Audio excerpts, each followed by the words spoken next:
निश्चयाचा महामेरू, भौतजनांचे आधारू, अखंड स्थितीचा निर्धारू, श्रीमंत योगी. या भूमंडळाची ठाई धर्मरक्षी ऐसा नाही, महाराष्ट्र धर्म राहिला काही तुम्हा कारणे. कित्येकांची दृष्ट संवारिला, कित्येकांसाठी धाक सुटला, कित्येकांची आश्रय झाला, शिवकल्याण राजा छत्रपती झाला, शिवकल्याण राजा छत्रपती झाला. गणपती, गजाश्वपती, भूपती, प्रजापती, सुवर्ण रत्न श्रीपती, अष्टवधान जागृत, अष्टप्रधान वेष्टित, न्यायालंकार मंडित, श्रीमान श्री श्री छत्रपती शिवाजी महाराज की जय. जिच्या कुशीतून स्वराज्याचं देखणं स्वप्न निर्माण झालं अशा मासाहेब जिजाऊ, ज्या महापुरुषाने स्वराज्याची संकल्पना मांडली असे राजे शहाजीराजे, ज्या वारसदारानं हे देखणं स्वप्न सत्यात उतरवलं असे राजे शिवछत्रपती, आणि ज्या राजानं हे देखणं स्वप्न आपल्या खांद्यावर पेललं असे राजे शंभू छत्रपती. अशा सर्वांना सर्वप्रथम अभिवादन करते. खरं तर इतिहास विसरणारी माणसं इतिहास घडवू शकत नाहीत आणि इतिहास घडवणारी माणसं इतिहास कधीच विसरू शकत नाही. हा एक इतिहास आहे, निरक्षर मराठ्यांचा इतिहास. सुवर्ण अक्षरांनी लिहून ठेवावा इतका तेजस्वी आणि ओजस्वी इतिहास याच मातीत घडला. पण साक्षर मराठी त्यापासून वेदकाल राहिली की काय अशी शंका कधी कधी येऊ लागते. खरं तर ज्या मातीमध्ये आम्ही राहतो ती मातीच नेमकी अशी. ज्या महाराष्ट्रात आम्ही राहतो तो महाराष्ट्र नेमका असा. मराठी मनांचा मावळ मातीचा महाराष्ट्र, भक्तीच्या तीरात शक्तीच्या पैलतीराचा महाराष्ट्र, मातीत दुमसणारा तेजोमय रक्ताला कुमकुम कर्णकाचा धगधग दैत्य सुरत घेऊन पेटणारा महाराष्ट्र, पोलातील छातातल्या जीवाला पेटवणारा महाराष्ट्र आणि गरजा महाराष्ट्र म्हणत स्वाभिमानी मराठ्यांचा इतिहास जिवंत आणि ज्वलंत ठेवणाऱ्या, जगदंबा पोतुरा घेऊन घोंगावणाऱ्या वादळाचा माझ्या शिवबाचा महाराष्ट्र. पण हाच महाराष्ट्र पोला होता निश्चित उदास, ग्लानी आल्यासारखा. नव्हता धर्माचा अभिमान की नव्हता स्वराज्याचा स्वाभिमान. कस दिले होते जबडे मराठ्यांचा व्याकुळला होता. अशाच वेळी घुमलात विचरतो सह्याद्रीच्या दऱ्याखोऱ्यात. जे झोपले तिथे खडकन जागे झाले, जे जागे होते ते उभे झाले, जे उभे होते ते चालतेच झाले आणि चालणाऱ्यांच्या खांद्यावर स्वराज्याचे निशाण आले. हे राज्य व्हावं ही श्रींची इच्छा दौडू लागली. मोहीम फतेच्या इच्छात ती उडू लागली. 750 वर्षानंतर ना महाराष्ट्रातला तमाम मोनसो एकवटला जाऊन तळ हातावर गर्दन पेलून डाऊपणे खड्यात टाकलं आणि रायगडावर 32 मान्याचं सोनेरी सिंहासन उभा राहिलं. लोक कल्याणकारी रयतेचं राज्य स्थापून शिवकल्याण राजा शिवबा छत्रपती झाला. सकल ऋणमंडित अखंड लक्ष्मणकृत राजकाळ धुरंधर श्रीमान महाराज छत्रपती शिवाजी महाराज. ही किलकारी रायगडाच्या कणाकणाला, महाराष्ट्राच्या मनामनाला आणि काळच्या क्षणाक्षणाला भेदून चालतीच झाली. आणि खऱ्या अर्थानं इथल्या कामकऱ्यांचं, कष्टकऱ्यांचं जीवन या मातीमध्ये उतरलं. 350 वर्ष उलटून गेली या घटनेला. पण आजही कुणाला सांगावं लागत नाही, आजही कुणाला बोलावं लागत नाही. शिवाजी महाराज कोण होते? शिवाजी महाराजांनी काय केलं? अरे दूरवर एखादी किलकारी ऐकू येते, छत्रपती शिवाजी महाराज की. आमच्या तोंडातून कधी जय बाहेर पडतं हे आमचं आम्हाला सुद्धा कळत नाही. जणू या थंब्यातून सळसळणाऱ्या रक्तात राजे शिवाजी जिवंत आहे. या मातीत जन्माला येणाऱ्या प्रत्येक पोराच्या बाळावरती इथली माती जन्मताच शिवाजी ही 3 अक्षरं कोरूनच त्याला जन्माला घालते की काय असं वाटावं की जादू या राजाची आहे. असं काय केलं या राजानं? असं काय निर्माण करून ठेवलं इथं? काळाच्या पटल्यावर त्यांनी राजे झाले, महाराज झाले, सुलतान झाले, बादशाह झाले, आले तसे निघून गेले. पण राजा शिवाजी हे नाव मात्र चरांतर राहिलं. कसलं नेतृत्व, कसलं कर्तृत्व, कसा होता काळ. एखाद्या महापुरुषाचा लेखाजोखा मांडायचा झाला तर त्याला वर्तमान काळात आणून चालत नाही, त्याला त्यांच्या काळात न्यावं लागतं. सामाजिक, आर्थिक, राजकीय परिस्थिती पाहावी लागते आणि त्या जोरावर मग त्या व्यक्तीचं कर्तृत्व तोलावं लागतं. मग परंपरागत आम्ही मांडतो. कसा होता शिवपूर्व काळ, कशी होती महाराष्ट्राची अवस्था. वाजता मासाहेब जिजाऊ पुण्यात आल्या. कसं होतं पुणे? उद्ध्वस्त भकास आणि कंगाल झालेलं. रायरावाने घडवाचा नांगर फिरवला होता. त्याच मध्ये पहारवली, तुटकी मान फुटकी कवडी त्याला अडकवली आणि सांगितलं, इथं वस्ती करणं शुभ. जो कोणी इथं वस्ती करेल त्याचा निर्वंश होईल. मासाहेब जिजाऊ पुण्यात आल्या. राज्य करायचे, जहागिरी चालवायचे, पण राज्य करावं कुणावर? जहागिरी चालवावी कुणावर? कोण होतं तिथं? दगडात धुणारे कुत्रा गिरणांवर. अरे माणसं होती कुठं? माणसं दूर सह्याद्रीच्या दऱ्याखोऱ्यात दबा धरून बसलेली, जीव मुठीत घेऊन राहिलेली. जगण्यासाठी मरायचं आणि मरण्यासाठी जगायचं एवढाच आट्टास मांडत असलेली मासाहेब जिजाऊ तिथं आल्या. आस्ते आस्ते आजूबाजूच्या डोंगरदऱ्या लोंढ्यांवर नजर फिरवली. डोंगरदऱ्यातून डबके टोळे दिसू लागले. मासाहेबांनी मग त्या रयतेच्या डोळ्याला घातली साथ. या या परत्या गावात रयतेने विचारलं, कोणाच्या भरोश्यावर? आणि कडाडली जाऊ, तुमच्या शिवबराजांच्या भरोश्यावर. या राजे समर्थात. पण रयतेने बोट दाखवलं मातीच्या उरात रोळलेल्या त्या पहारेकडं. कसं यावं इथं? इथं आलो तर निर्वंश होईल. तसंच झाले मासाहेब पुढं. मातीची ती पार उचकटली, फिरकावून दिली. मीराईनित झाला माझा निर्वंश तर होऊ द्या, ही जिजाऊ समर्थ आहे. आणि निर्वंशाची भीती बाजूला सारून अंधश्रद्धेचं जोकट भिकारून देऊन मासाहेब स्वतः शिवबांच्या संगतीने तिथे राहू लागल्या.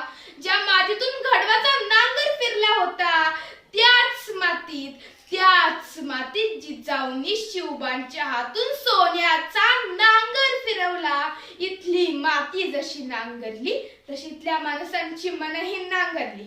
इथल्या मातीत धान्याचं बीज पेरलं तसे इथल्या माणसांच्या डोक्यात स्वराज्याचं बीज पेरलं. आणि बघता बघता इथली माती आणि इथली माणसं उपजाऊ झाली. माणसं विश्वासाने गावात पडतू लागली. घरात कुजबुजू लागली, गावात गजबजू लागली. पण बघता बघता रयतेसमोर प्रश्न उभा ठाकला. गावात तर आलो, घरात तर आलो, पण खावं काय, प्यावं काय? अरे शेती करावी तर पेरावं काय? काय आहे का आपल्याकडं? आणि मग त्यावेळेस महाराष्ट्रातली पहिली सहकारी संस्था उभी राहिली. ज्या सहकारी संस्थेचं नाव होतं स्वराज्य. आणि त्या सहकारी संस्थेच्या संस्थापिका होत्या मासाहेब जिजाऊ. या सहकारी संस्थेतून इथल्या शेतकऱ्यांना बी बियाणे दिली, खते दिली, बैलजोड्या दिल्या. बघता बघता शेतकरी रानात गेला, पेरणीच झाली. मातीच्या ओढून हिरवे कोंब डोकावू लागले, वाऱ्याबरोबर हलू लागले, उन्हाबरोबर झुलू लागले. बघता बघता भरू लागले. मोत्यासारख्या दाण्यांची कणस लगडली. शेतकरी आनंदित झाला. कष्टाला फळ आलं. मग त्याच वेळी काळजात वावटळ उठली. कष्टाला फळ आलं, मोत्यासारख्या दाण्यांची कणस लगडली. पण यवनांची टोळधाड कधी येईल? उभ्या पिकात घुसेल, हैदोस मांडेल, सगळी पिकं घोड्यांच्या टापांखाली तुडवेल. काय करावं? भेदरलेली रयत आली शिवबांकडं. सांगती झाली, राज तुमचे सांगणे हुकूम. गावात तर आलो, घरात तर आलो, पेरणीच झाली. पण यवनांची टोळधाड कधी येईल? उभ्या पिकात घुसेल, हैदोस मांडेल, सगळी पिकं घोड्यांच्या टापांखाली तुडवेल. काय करावं? त्यावेळेस शिवबाराजा विचारतात झाला, तुमच्या मोत्यासारख्या दाण्याच्या पिकावर पाखरं बसू नये म्हणून तुम्ही काय करता? तसा शेतकरी म्हणाला, काय नाही जी, बांधावर फक्त गोप नाही गुण उभा राहतो. मग आताही तेवढंच करा, आताही तेवढंच करा. इथल्या शेतकऱ्यांना महामंत्र दिला. दुसऱ्या दिवशी इथल्या शेताच्या बांधावर इथला शेतकरी गोप नाही घेऊन उभा टाकला. वावटळ उठले, घोड्याची टापा ऐकू येऊ लागल्या. आली यवनांची टोळधाड आली. आता उभ्या पिकात घुसणार, हैदोस मांडणार. शेतकरी थरारला, बरारला, हातातल्या गोपण्या भिरभिरल्या, दगडा भरली, गरात फिरल्या. सुटली दगड, धाड अत्रत राहिली. आपण शिंगा रक्ताच्या चिरकांड्या वावटळ सुटत राहिली. वादळ घुमत राहिलं. लक्षात आलं, घोड्यांच्या टापा मंद झाल्या, वावटळ बसलीय, वादळ थांबलंय. शेतकऱ्याने पिकाकडे बघितलं. लक्षात आलं, पीक सुरक्षित राहिली जी. तसा आनंदाने लगावलेला शेतकरी मग शिवबारांकडे आला.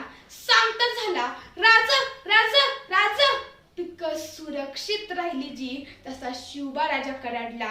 आता जशी पिकाची राखण करायला शिकला, तशी इथल्या मातीची राखण करायला उभा राहा. आणि कालपर्यंत इथल्या पिकाची राखण करणारा इथला शेतकरी आज मातीची राखण करायला उभा राहिला.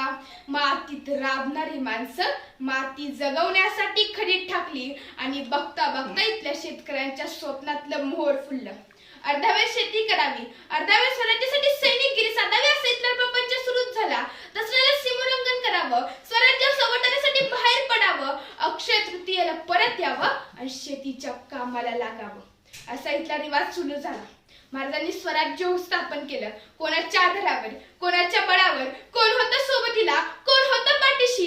महाराजांच्या सोबत होती तिथली दऱ्याखोऱ्यातली मावळ मातीची 18 पगड जातीची पोरं. या पोरांच्या बळावर महाराजांनी हा सर्व प्रपंच सुरू केला. महाराज या पोरांना सोबत घ्यायचे, दूरवर एखाद्या दाट जंगलात जायचे. त्या दाट झाडीच्या जंगलात त्या पोरांना तलवारबाजीचं, युद्धाचं प्रशिक्षण द्यायचंय, पण सगळ्यांच्या नकळत, कुणाला कळणार नाही अशा बेतानं. आपल्या आत काय चाललंय हे बाहेर कुणाला कळू नये म्हणून राजांनी बाहेरच्या झाडोवर एक पोऱ्या उभा करून ठेवला असायचा.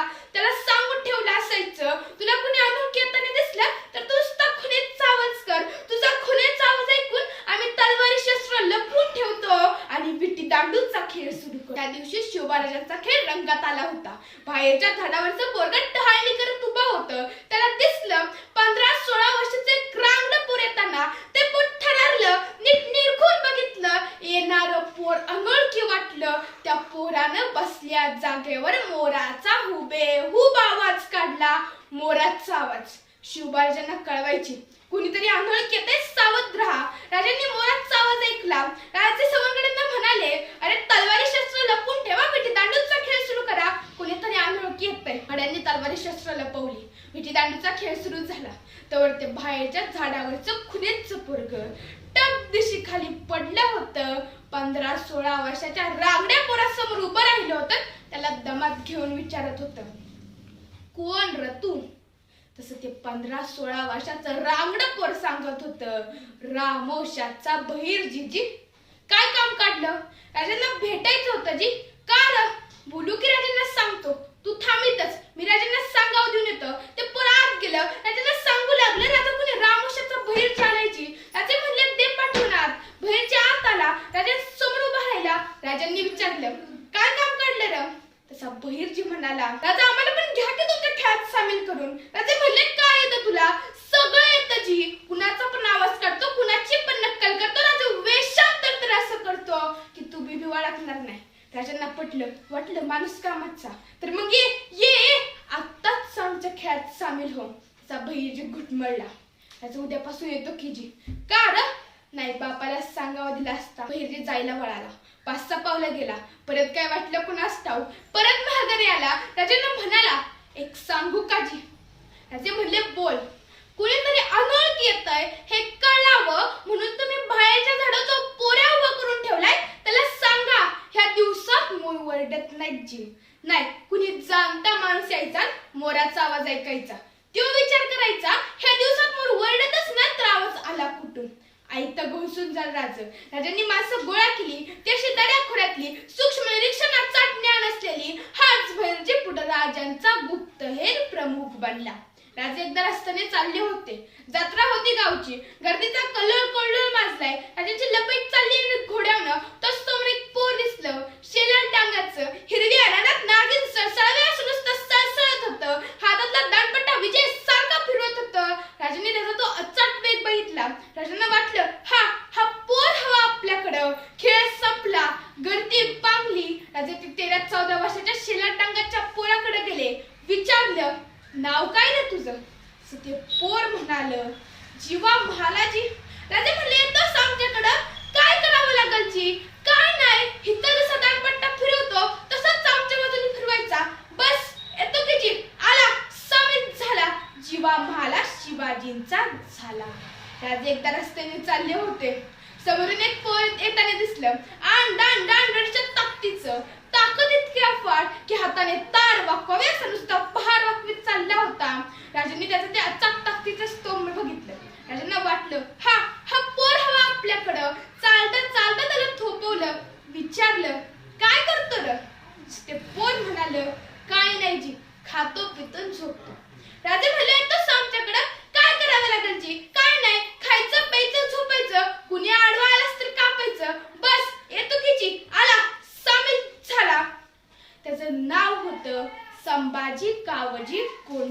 सावरकर असा एक एक हिरा शिवबाराजांकडे येत राहिला. स्वराज्य बुलंद होत राहिलं. भगवा दौलत ध्वज फडकू लागला. महाराजांच्या काळात वतनदारी पद्धत होती. देशमुख, देशपांडे, पाटील, कुलकर्णी हे पाश्चात्य चाकर म्हणून काम करायचे. सारा गोळा करायचे. रेतीला नाळायचे, प्यायचे, छळायचे, भरडायचे. दुष्काळ पडला, सारा माफ नव्हता. अडचण आली, शेतकरी सुटत नव्हता. त्याच्या वाटेला भरडून निघणंच होतं फक्त. अधीमधी बादशाची स्वारी यायची. प्यानुक ठरलेली असायची. बादशाच्या आदेशावरून पैसा लागायचा. वतनदार मारून मुटकून पैसा गोळा करायचे. 4000 वसूल करायचे. 400 बादशाला पाठवायचे. 3600 खिशात घालायचे. खिशातल्या 3600 माजूर आणि मुजूर झाले होते वतनदार. राजाने चोखलं. रयतेच्या डोईवर जर सुखाचं छत्र ठेवायचं असेल तर या वतनदारांच्या पंचातून रयतेची मुक्तता केली पाहिजे. आणि या कड्या बांधून राहिल्या वतनदारांना राजाने दिला आदेश, कड्या पाडा, गावात येऊन राहा. आमच्यात ना कोणी श्रेष्ठ ना मोठा ना छोटा ना, सगळे समान. वतनदारांना सांगून बघितलं. ज्यांना सांगून कळलं नाही त्यांना समजावून सांगितलं. ज्यांना समजावून कळलं नाही त्यांना समज देऊन बघितली. ज्यांना समज देऊन कळली नाही त्यांना दम देऊन बघितलं. ज्यांना दम देऊन कळलं नाही त्यांना दमात घेऊन बघितलं. आणि ज्यांना दमात घेऊन कळलं नाही त्यांचा दम काढून सांगितलं. कड्या पडल्या. वतनदार गावात आले. राजांनी वतनदारी मोडली. पगारी अधिकारी नेमले. जगातली पहिली वेतनदारी पद्धत सुरू केली. जगातली पहिली वेतनदारी पद्धत सुरू करणारा राजा म्हणून आम्हाला शिवछत्रपतींचंच नाव घ्यावं लागतं. महिन्याच्या महिन्याला आम्हाला जो पगार मिळतो या संकल्पनेचे उद्गाते शिवछत्रपती आहेत. आम्हाला वाटतं कमाविसदार, हवलदार ही आमच्या लोकशाहीने निर्माण केलेली पद आहेत. गैरसमज आहे आमचा. ही पद लोकशाही नव्हे, ती 350 वर्षापूर्वी माझ्या राजाने निर्माण करून ठेवली. आम्ही फक्त ती तशीच पुढे चालू ठेवली. ज्यावेळेस लोकशाही राष्ट्रवादी देशाची घटना लिहिली त्यावेळेस डॉक्टर बाबासाहेब आंबेडकर असं लिहितात की या देशाची घटना तयार करताना मला फारसे सायन्स पडलेच नाहीत, कारण माझ्यासमोर शिवछत्रपतींचं स्वराज्य होतं. अशा प्रकारे छत्रपती शिवाजी महाराज आणि 18 पगड जातीचे मावळे एकत्र येऊन अब्दवैरी आणि आदिलशाही, निजामशाही, कुतुबशाही, मोगल, इंग्रज, फ्रेंच, डच यांचा बिमोड करून स्वराज्याची स्थापना केली. यात अनेक मावळ्यांचे योगदान आणि बलिदान कामी आले. स्वराज्यात रामराज्य सुरू झाले. दानवीर, दयावीर, धर्मवीर, क्षात्रवीर, महातेजस्वी, राजनीती जाणकार, महावीर, महाभाऊ, महाबली, अतुल बली, वाड्याप्रमाणे वेगवान, गरुडासारखी नजर, सूर्याप्रमाणे तेजस्वी, दाक्षिणात्य शहावर्मा, क्षत्रिय शहाजीराजे आणि शील सत्य प्रेरणा, शस्त्र प्रयोग, स्वराज्य स्वप्न, विजयाकांक्षा, विजय दक्षिणा, विजयवर्धिनी, विजयांना बळ देणारी प्रेरिका, वाघ चातुर्य, गांभीर्य, दक्षता, मनोधैर्य, निर्भयता, कुलकन्या, कुलधन्या, महितान्वया, जगदंबा, आदिशक्ती, राष्ट्रमाता जिजामाता यांचे पुत्र श्री श्री छत्रपती शिवाजी महाराज की जय. आजा मुचा राजा बसला तख्त मराठीवरी, झुकल्या वाकल्या गर्विष्ठ माना ह्या शिवमंदिरी, ह्या शिवमंदिर. निश्चयाचं महामेरू, भौत जनांचे आधारू, अखंड स्थितीचा निर्धारू, श्रीमंत योगी. या भूमंडळाची ठाई धर्मरक्षी ऐसा नाही. महाराष्ट्र धर्म राहिला काही तुम्हा कारणे. कित्येकांशी दृष्ट संवारिला, कित्येकांसाठी धाक सुटला, कित्येकांशी आश्रय झाला. शिवकल्याण राजा छत्रपती झाला. शिवकल्याण राजा छत्रपती झाला. जय जिजाऊ, जय शिवराय, जय शंभूराजे.